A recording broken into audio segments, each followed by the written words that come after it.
Hello everyone and happy Valentine's Day. Grab your woman, grab your man. If you have none of the above, grab the goddamn controller. It is game time, boys. As many of you guys know, Grand Theft Auto keeps up with every single holiday. And if you're wondering how a billionaire in Grand Theft Auto Online spends this particular holiday, it looks like this.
So yes, I had a ball.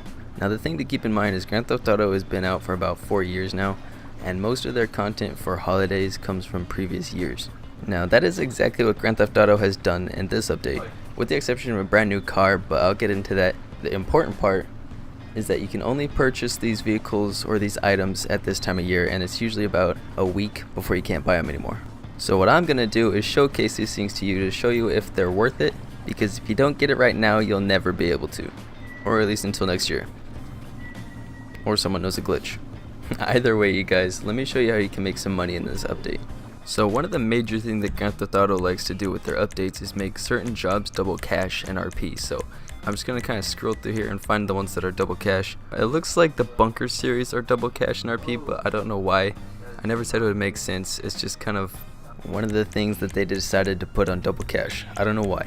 By the way, I'm looking through the adversary modes, which is kind of like the update dump place for new missions.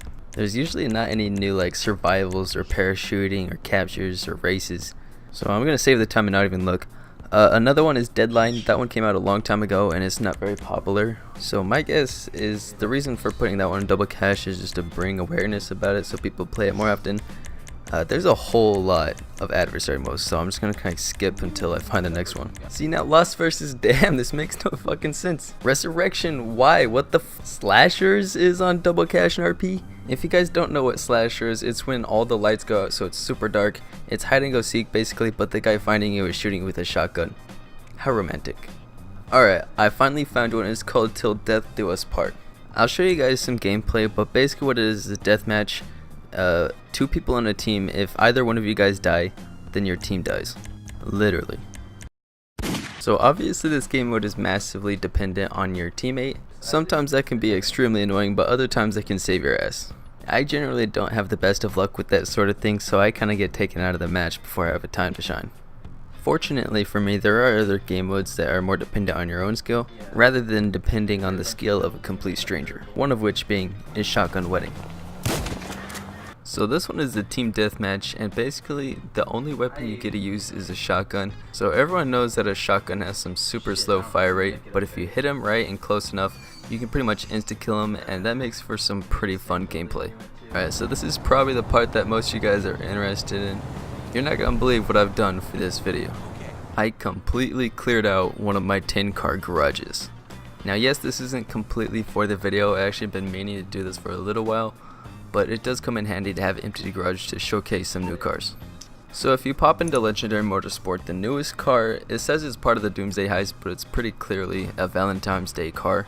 It's called the Hustler, and it's $625,000. I will be buying it along with some other cars.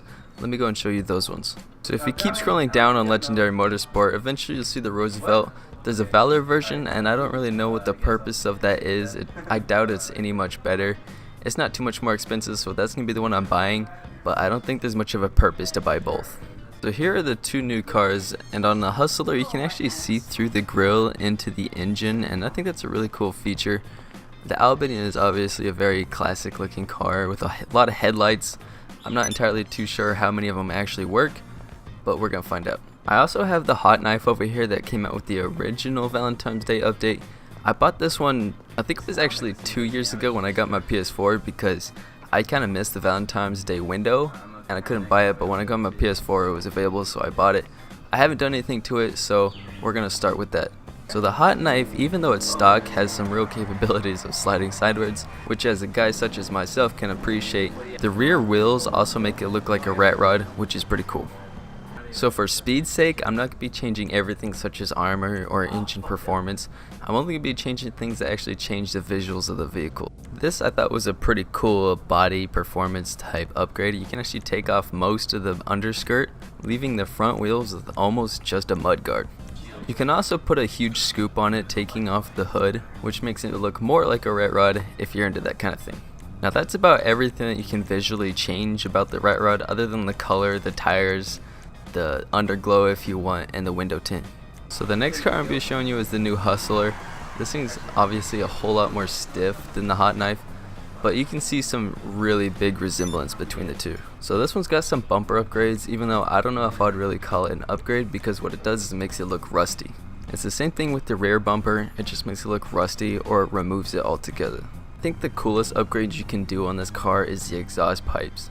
It basically rips off the side of the hood to put room to put the exhaust pipes out, and if you go a little bit further down, it actually takes off the skirt as well for a bigger one. And I actually thought that looked pretty dang cool. Now along with the grille, you can make it look rusty, salty, but you can also remove this one as well to show the engine, which is really cool. And there's a lot of parts that you can remove on this car, but I just don't know why they're so expensive. I mean, it's not like you're paying for manufacturing. I mean, in this case you are removing the hood, but you're deciding which air intake you want, so it does make some sense. So because this is a new car, it came with some of the new technology, and I don't want to call it technology necessarily, but GTA wasn't putting liveries on car until way later on, and that's a good thing, because this car has got some pretty cool liveries. Obviously some of them are pretty not so glamorous, but if you're into rusty old rust buckets, project cars, whatever, it does have a livery for that. It's not my personal forte. Then of course your primary and secondary colors. Surprisingly, none of these cars have trim. I think I'm going to go with this bronze color. Probably goes good with black. Yeah, that's fine. So a little bit further down you got some skirt options, which are a little bit different than most skirts because you can actually remove the front of the hood as well. But it also has the option to remove the skirt and the mud guards completely. It looks pretty cool. The next car up is the Albany Roosevelt, and out of all of them I think this is the one that's worth it. Not only because it has the most customization, but it is the only car in the entire game with this horn.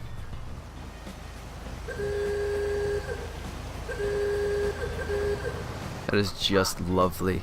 Now let me go ahead and show you the customization on it. So starting strong with the bumper options, you got the stock, and then you got a little point kind of thing. I don't know how I feel about it, but there's one with a grill. It's kind of thick, it's got headlights on it, and in this case, the more lights the better.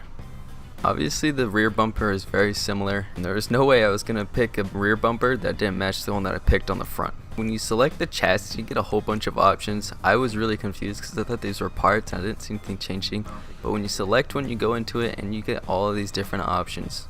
The first one being a cover for the rear wheel. Makes it look like a lowrider, but I kind of like the Model T look of it, so I'm not going to put it on. The next thing is putting some slats down the side of the front of the hood. I know it's a little hard to see, but they're there. The next customization is some parts at the front. I don't really know how to describe it. It looks like some custom holders for the headlights, but I don't know. Spare tires on the side customization, some hood ornaments. For the most part, these pieces are pretty insignificant, although this one looks like snitch, so I'm gonna use it. You can also put some pretty interesting guards on the headlights. Also pretty insignificant, but I thought they looked pretty dang cool. I also put these little ornaments on the front fenders. They're also a little bit hard to see, but I don't know necessarily an angle to show you. You should be able to see them. There's also an option to put like a pull down from the spotlight, but I didn't really like the way it looked. I like the plain look of the side, so kind of left it. And just in case you weren't sure what the definition of overkill was, you can have a third spare tire on the back of the car as well. Oh my gosh, this is taking forever. There's so many different things you can change. Okay, so the grille, you can put an air intake through the hood, the headlights, the neon lights, the license plate, the primary color, the secondary color, the step plate, which I know is also hard to see, I'm sorry. You can change the suspension, the wheels, and finally, the windows. I'm so done with talking right now. Alright you guys, I'm so seriously done with this video right now. I recorded a whole lot more. I'm not even halfway done with the stuff that I recorded, but I can't do any more editing. There's other things I wanted to do today. I am going to show you just a couple of the outfits. There's a lot of clothes that's on discount right now because of the holiday, but I'm not going to get into extreme detail on it because I'm trying to get out of here right now.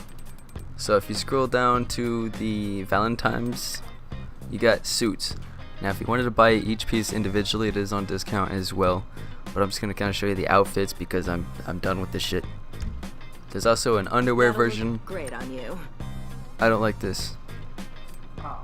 That's a little better. That's worse. Okay, I'm done. I'm not going to go through that. I'm not going to show you guys that stuff. I don't know if the underwear is on discount right now. It might be. You guys can look for yourselves. So yeah, I'm going to be hopping out of here, boyos. Enjoy Valentine's Day. Make that girl feel like a queen. Make that dude feel like a king. Whichever way you swing, I'm Titanium Blood. Drive sideways.